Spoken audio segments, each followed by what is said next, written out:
All I'm offering is the truth, nothing more. We don't need to work on conditions, we need only to work on ourselves. The only place we can cure our lack and limitation is in our own mind. Be ye transformed by the renewal of your mind. When we have done it there, we shall find that the world, that is your body, your environment and conditions, will be a mathematical reflection of your inner state of mind. Whatsoever things ye ask for when ye pray, believe that ye have received them and ye shall have them. That is the basis of all successful prayer, whether for the healing of our bodies, for prosperity, success, for achievement, or for material benefits. Once you convince your deeper mind that you have the thing you want, it will proceed immediately to bring it to pass. You might say to me, how can I convince my deeper mind, my subconscious, that I have riches or any other good thing, when my common sense tells me that bills are piling up, creditors are after me, the bank is calling up to pay for the mortgage and for the money I owe, and so on. You can't. If you keep thinking about debts and obligations and how much you owe, you'll only magnify your misery. But here is a truth about the laws of your mind. Your deeper mind accepts as a fact whatever you repeat to it in convincing tones, often enough, just the same as you learn to walk.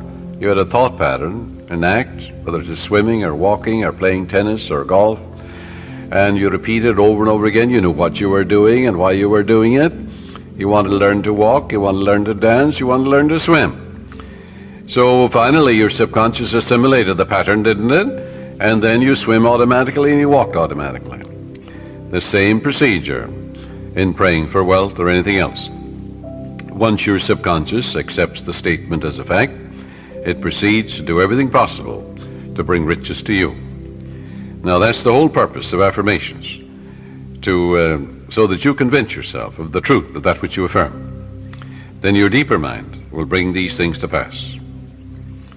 Many men say to me, I got an affirmation from someone, and it said, I am rich and prosperous now, I am successful, and I'm very wealthy. That affirmation, he said, succeeded in making me much more aware of my need, because you see, he believed more in poverty and lack than he did in the riches all around him.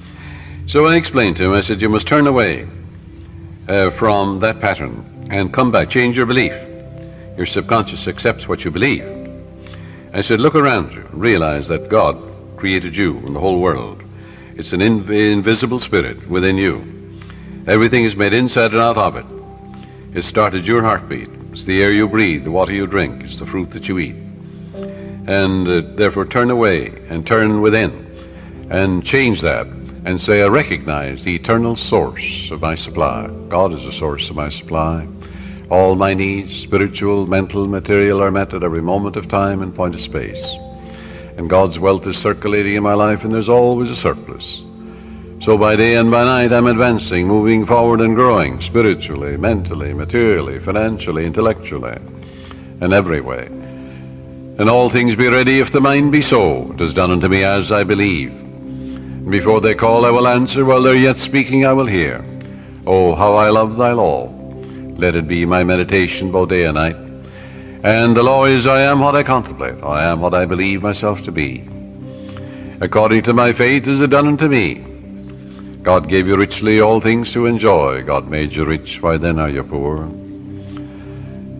And as he began to realize the source of the infinite ocean of supply, the source of the very hair in his head, you know, the source of the power that enables him to lift a chair, the source of the grass, the source of the hay in the field, the source of the cattle in 1,000 hills.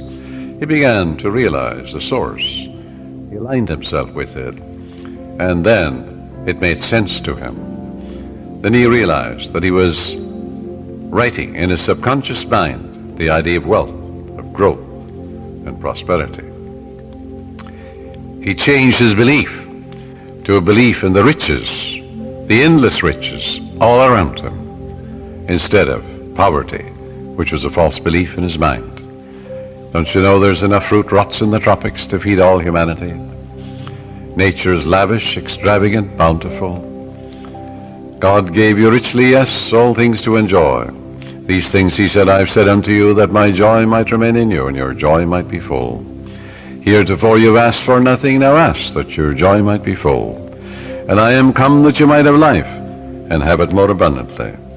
Heretofore you've asked for nothing, now ask, that your joy might be full. But to ask, you see, in the Bible is to claim.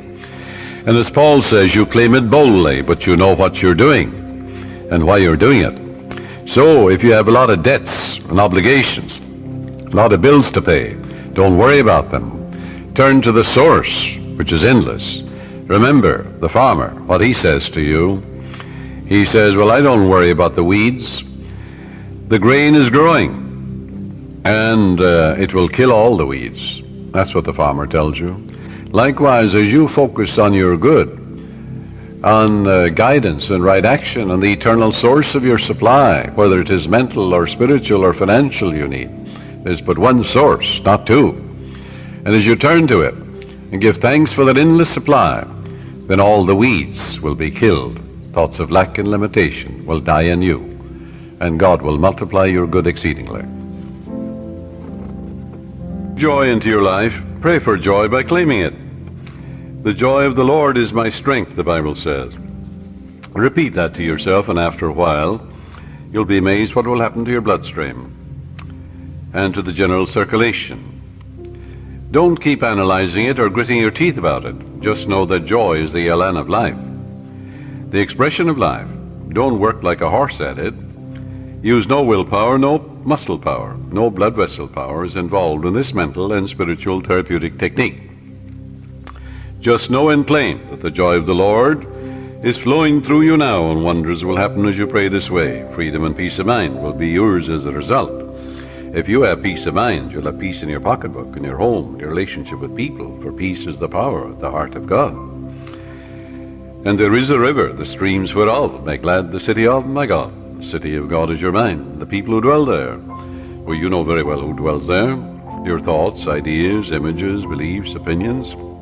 Make sure they conform to the divine standard. A woman said to me, I was blocked financially. I had reached the point where I had not enough money for food for the children. All I had, she said, was $5. I held it in my hand and said, God will multiply this exceedingly according to his riches and glory. And I am now filled with the riches of the infinite. All my needs are instantaneously met now on all the days of my life. All right, she believed that.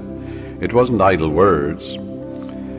You don't gain the ear of God by vain repetitions. No, you must know what you're doing and why you're doing it. You must know that your conscious mind is a pen, and you're writing something, engraving something in your subconscious mind. And whatever you impress your subconscious mind with will be expressed on the screen of space. It'll come forth as form, function, experience, and events, good or bad. So make sure you plant that which is lovely and of good report.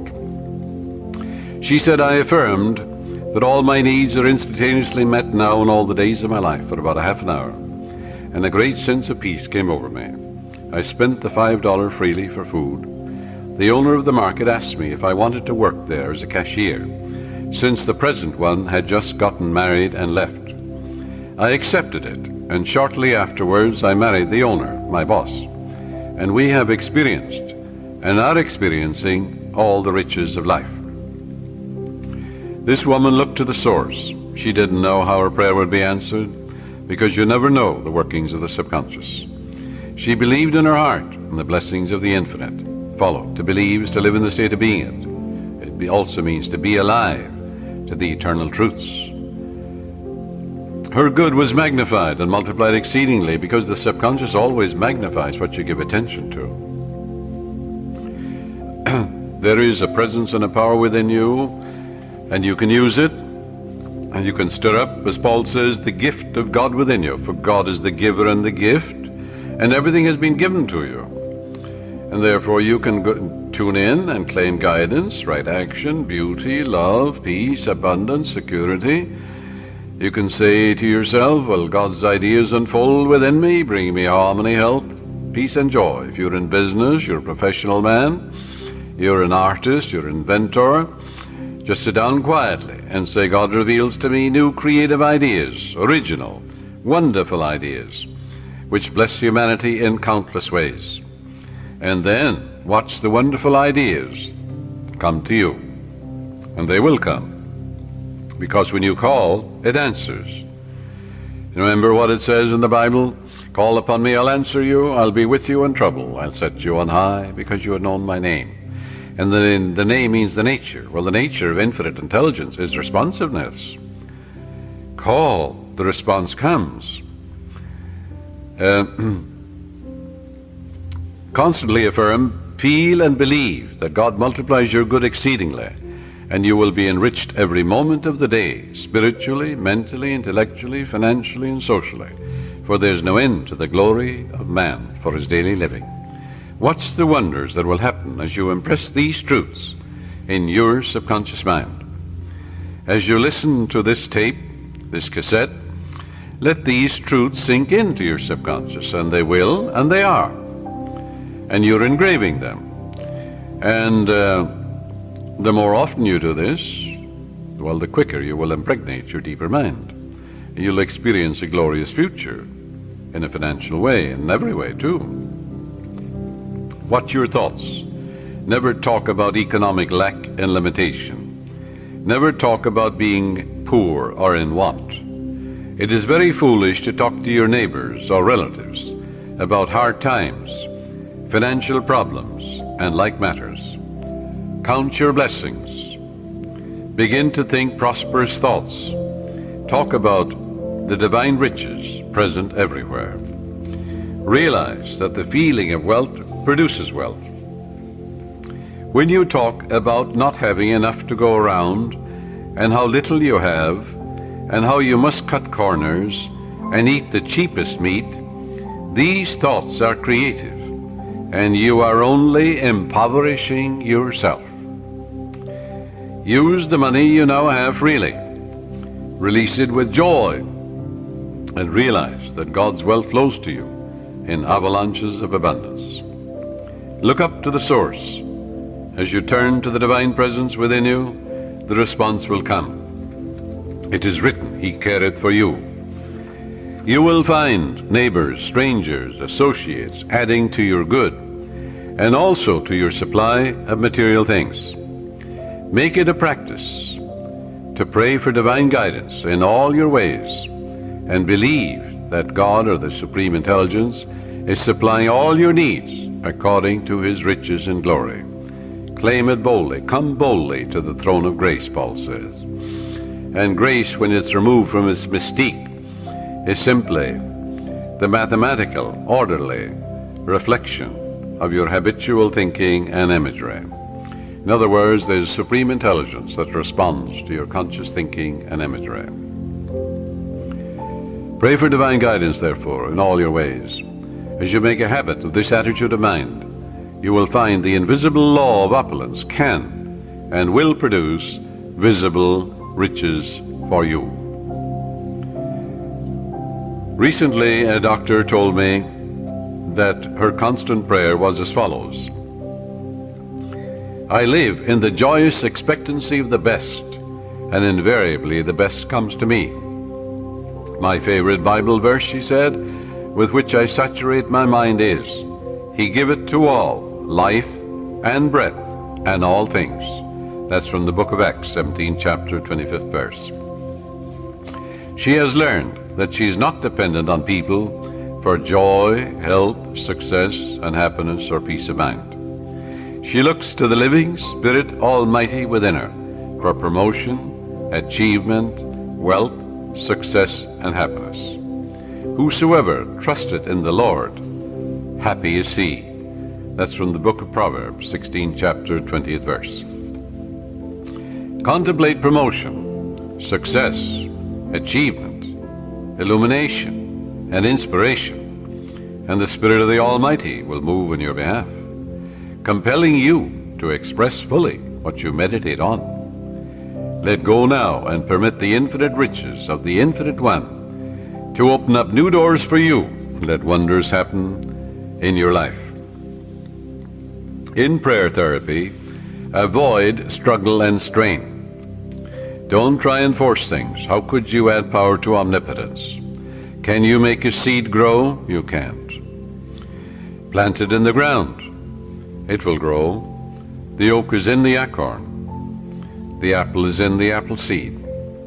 The archetype or pattern is there, but you must deposit it in the soil where it dies, undergoes dissolution, bequeaths its energy to another form of itself. Spiritual-minded man, he looks at an acorn, he sees a forest, you know. Yes, that's the way your subconscious works. It magnifies your good exceedingly.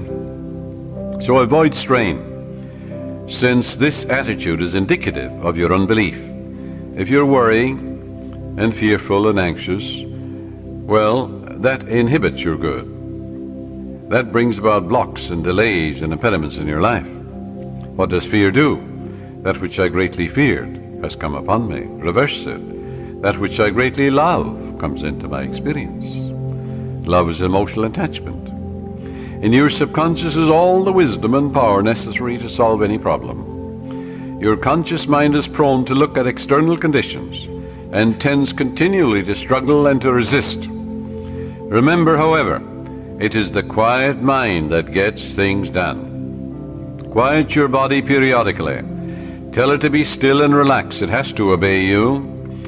Your body moves as moved upon. Your body acts as acted upon. Your body has no self-conscious intelligence, no volition, no will. It moves as moved upon. You can play a melody of God on your body. When your conscious mind is quiet and receptive, the wisdom of your subconscious rises to the surface mind, and you receive your solution. A beauty parlor operator told me that the secret of her success was that every morning prior to opening her beauty salon, she had a quiet period in which she affirms, God's peace fills my soul, and God's love saturates my whole being. God guides, prospers, and inspires me.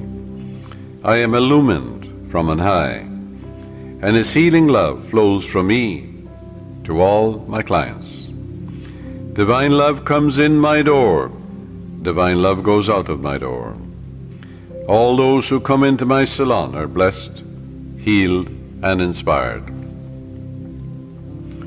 The infinite healing presence saturates the whole place. This is the day the Lord hath made, and I rejoice and give thanks for the countless blessings which come to my clients and to myself. She had this prayer written out on a card and reiterates these truths every morning. At night she gives thanks for all her clients, claiming that they are guided, prospered, happy, and harmonious, and that God and His love flow through each one, filling up all the empty vessels in her life. She stated to me that following this prayer technique pattern, at the end of 3 months she had far more clients than she could handle, had to hire 3 additional operators. She had discovered the riches of effective prayer and is prospering beyond her fondest dreams. The sales manager told me that he had been fired because of excessive drinking on the job and because of being involved with one of the secretaries in the office. He was very distressed, dejected, and worried about his wife, his income, and his future.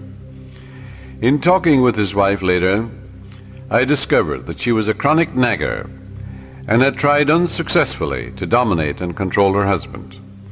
She was abnormally jealous and very possessive, and she clocked him in every evening, creating a scene if he were not home at a certain hour. He was emotionally and spiritually immature and did not handle the matter at all constructively.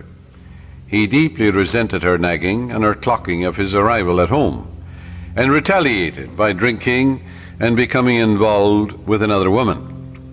He said to me, I just wanted to get even with her. Both of them agreed it takes 2, to make a go of marriage. It takes 2 to prosper. If a husband and wife will agree in prosperity and success, agreement means harmony, they will prosper. They'll have all the money they need to do what they want to do when they want to do it. And when you have all the wealth you need to do what you want to do when you want to do it, you're as rich as Croesus. Both of them agreed to start a prayer process night and morning, realizing that as they prayed for each other, there could not possibly be any bitterness, hostility, or resentment, as divine love casts out everything unlike itself. And it does. She prayed night and morning as follows: my husband is God's man. God is guiding him to his true place. What he is seeking him. Divine love fills his soul. Divine peace fills his mind and heart. He is prospered in all his ways, spiritually, mentally, financially, socially, every way. By day and by night he is advancing, moving forward and growing, spiritually, mentally, financially, socially, intellectually, in all ways, for life itself is growth. There are harmony, peace, love, and understanding between us. It is divine right action and divine peace operating in our lives. And he prayed for his wife night and morning as follows: my wife is God's child. She's the daughter of the infinite, a child of eternity. Divine love fills her soul, and it is written, he careth for her. Divine love, peace, harmony, and joy flow through her at all times. She's divinely guided and prospered in all her ways. For to prosper is to grow along all lines. There are harmony, peace, love, and understanding between us.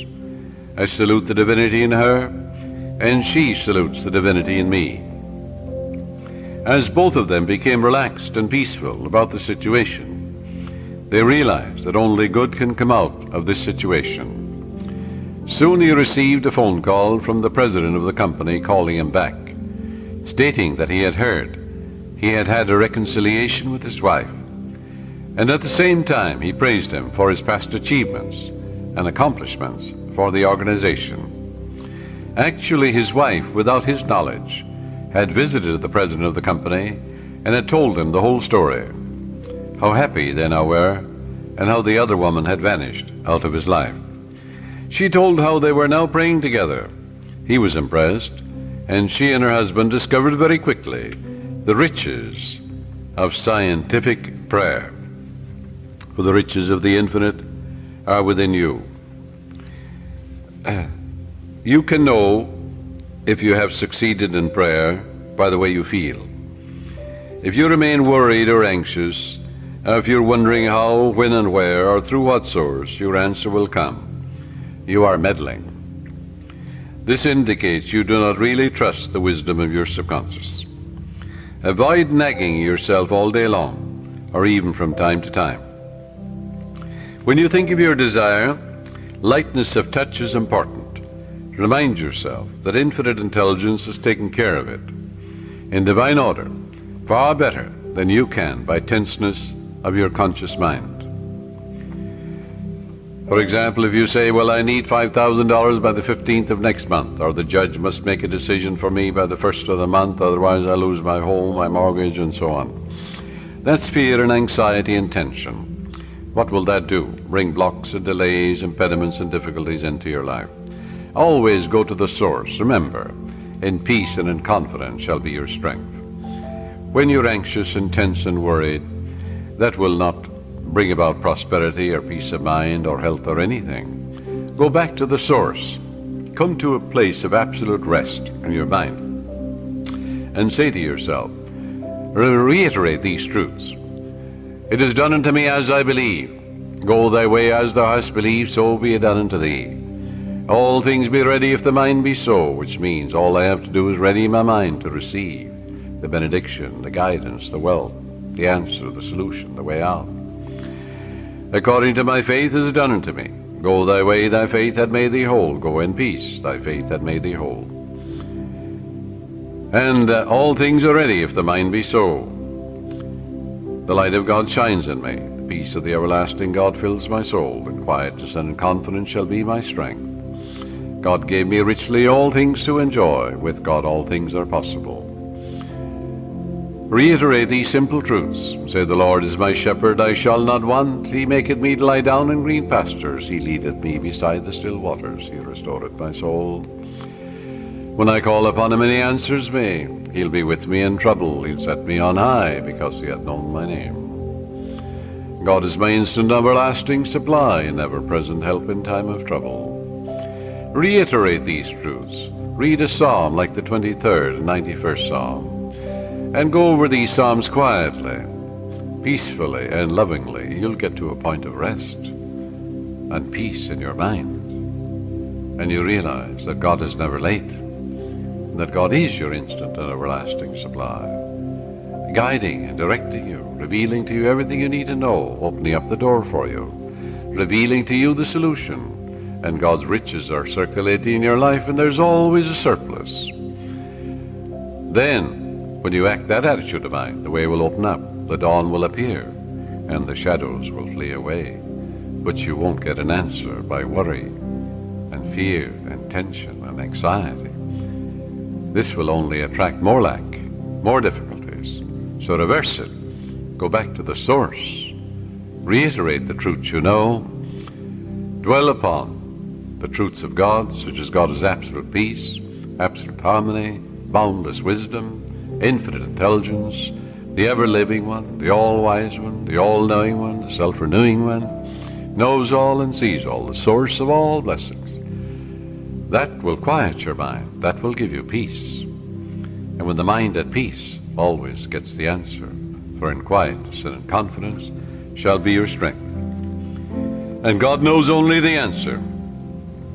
So learn to let go and relax. Do not give power to the externals or conditions. Give power and allegiance to the infinite presence and power within you.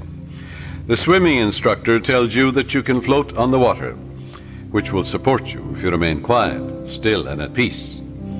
But if you get nervous, tense, fearful, you will sink. When you are seeking wealth, prosperity, success, or a spiritual healing, or anything, feel that you're immersed in the holy omnipresence. You know, like you feel you're in the ocean or in a swimming pool. And realize the golden river of life, love, truth, and beauty are flowing through you now, transforming your whole being into the pattern of harmony, love, peace, and abundance. Feel yourself swimming in the great ocean of life. That sense of oneness will restore you, for he restoreth my soul. The following meditation will bring many wonderful things into your life. Listen to it and say, these truths are sinking into my subconscious mind. I picture them going from my conscious to my subconscious, like seeds I'm depositing in the soil. I know that I'm old-fashioned and create my own destiny. My fate is in the infinite being which created all things, and my faith in God is my fortune. This means an abiding faith in all things good. I live in the joyous expectancy of the best, and only the best comes to me. I know the harvest I will reap in the future, because all my thoughts are God's thoughts, and the power of God is with my thoughts of good. My thoughts are the seeds of goodness, truth, beauty, and abundance. I now place my thoughts of love, peace, joy, success, abundance, security, and goodwill in the garden of my mind. This is God's garden. The glory and beauty of God will be expressed in my life, and I will know it. My garden will yield an abundant harvest. From this moment forward, I express life, love, and truth. I am radiantly happy and prosperous in all my ways, and God multiplies my good exceedingly. To prosper means to succeed, to thrive, to turn out well. In other words, when you are prospering, you're expanding, growing spiritually, mentally, financially, socially, and intellectually. Never be envious or jealous of another person's wealth or promotion or their diamonds or jewels, for that would impoverish you. That would attract lack and limitation to you. Rejoice in their success, in their prosperity, in their wealth, and wish for them greater riches, because what you wish for the other, you're wishing for yourself, for you're the only thinker. What you think about the other, you're creating in your own mind and body and experience, and also your pocketbook. This is why you rejoice in the success and the prosperity and the millions that others have. In order to truly prosper, it is necessary that you become a channel through which the life principle flows freely, harmoniously, joyously, and lovingly. I suggest that you establish a definite method of working and thinking, that you practice it regularly and systematically every day. One young man who consulted me had experienced a poverty complex for many years, had received no answers to his prayer. He had prayed for prosperity, but the fear of poverty continuously weighed on his mind. And naturally, he attracted more lack and limitation than prosperity. The subconscious mind accepts the dominant of two ideas. Change your mind from belief in poverty, but begin to believe in God's riches, which are all around you. Infinite riches. After talking with me, he began to realize that his thought image of wealth produces wealth, that every thought is creative, unless it is neutralized by a counter thought of greater intensity. Furthermore, he realized that his thought and belief about poverty was greater than his belief in the infinite riches all around him. Consequently, he changed his thoughts and kept them changed. I wrote out a prosperity prayer for him as follows. It will benefit you. I know there is only one source, this is the prayer, the life principle, the living spirit, from which all things flow. It created the universe, and all things therein contained. I am a focal point of the divine presence. My mind is open and receptive. I am a free-flowing channel for harmony, beauty, guidance, wealth, and the riches of the infinite. I know that wealth, health, and success are released from within and appear in the without. I am now in harmony with the infinite riches within and without. And I know these thoughts are sinking into my subconscious mind and will be reflected on the screen of space. I wish for everyone all the blessings of life. I am open and receptive to the divine riches, spiritual, mental, and material, and they flow to me in avalanches of abundance.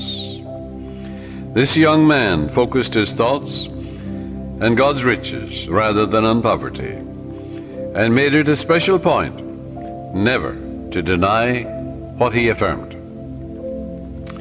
Many people pray, for wealth, and they deny it. An hour later they say, I can't afford this, I can't make ends meet. They're making a mockery of their prayer. They're like the man that gets into a taxi in New York, and he's going to the airport, and on the way he says to the taxi driver, oh, take me back home, I forgot my passport. So he goes back. Then he said on the way again, oh, I better go to my club, I forgot my wallet. So the taxi driver takes him to his club. And he says, oh, I forgot some letters at my grandmother's. So off he goes to the grandmother.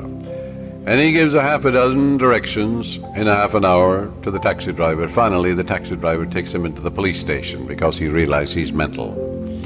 Well, now this is the way millions of people pray, even in the New Thought movement. They give a half a dozen directions to their subconscious mind in a half an hour or an hour. The subconscious is so confused and perplexed, it doesn't know what to do, it doesn't do anything. So it results in plain frustration. Frustration, it comes from frustrare, to deceive, to work for nothing. So you don't put a seed in the ground and then dig it up. Stop contradicting what you've affirmed. And that's the way people pray for prosperity. They're constantly denying what they're affirming. And they're making a mockery of prayer. So this young man focused his thoughts on God's riches rather than poverty, and he stopped saying, I can't afford, or I can't buy that piano, or I can't buy that car. He never used the word can't. Can't is the only devil in the universe. Your subconscious takes you literally and blocks all your good. Now, in a month's time, his whole life was transformed. He affirmed the above truths, which I just mentioned, morning and evening for about 10 minutes, slowly and quietly, engraving them in his mind, knowing what he was doing, believing what he was doing, knowing that he was actually writing down these truths in his subconscious mind, causing the latter to be activated and to release its hidden treasures. For the gold mine is in your subconscious, the diamond mine is there. It's the source of all the riches of heaven. Although this man had been a salesman for 10 years with rather dim prospects for the future, suddenly he was made sales manager at $30,000 a year plus prime benefits. Your subconscious has ways that you know not of. It's impossible to impregnate your subconscious mind with the idea of wealth and be poor. It's impossible to impregnate your subconscious with the idea of success. Good heavens, you are born to win, to succeed. The infinite can fail. You're born to triumph. Son, thou art ever with me, and all that I hath is thine. Let your prayer be, by day and by night I'm advancing, moving forward and growing. God gave me richly all things to enjoy.